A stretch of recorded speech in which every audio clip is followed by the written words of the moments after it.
Ана айтып отырған нәрсемде сәл уақыт жетпей қалды. Тоқаевтың басына қандай ой келеді? Сол нәрсемен ол қазақ халқын қой сияқты қалаған жағына айдай алады деген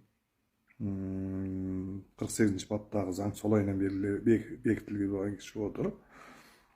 Тек қана ол жерде халыққа сатқындық істесе ғана жауап береді деген. Сонда ол сатқындық істеу деген қаймағаны да болады.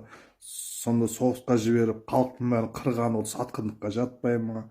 Әлде жаңағы мынау бізде коррупция мен Қазақстанды тонап, Қазақстанның ақшасын бәрін шетелге алып кеткендерге көз жұмған ол халыққа сатқындық емес па? Мен шынымды айтсам, сатқындық деген нәрсені сонда қалай олар түсініп отыр?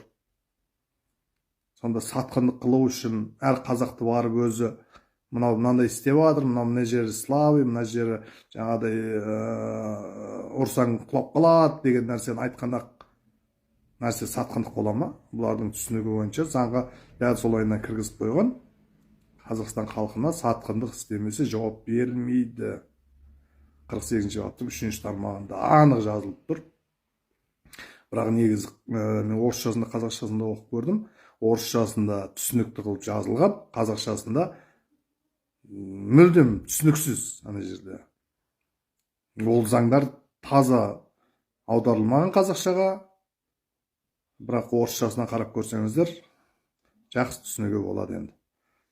Мен сол үшін ертең 15-ші наурызда әр қазағым келешек ұрпағын ойлаймын десе, ойланып, толғанып, одан кейін жауап беруін қалар едім.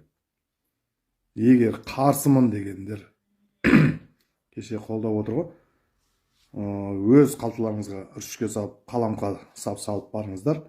Даже мынау тиктоктардан көрсетіп отыр ғой, сен қол қойып кеткен жеріңді кеуітпен кішкене қыздырып жіберсе, ана жазуының бәрі өртеніп кетіп отыр. Жоқ болып тап-таза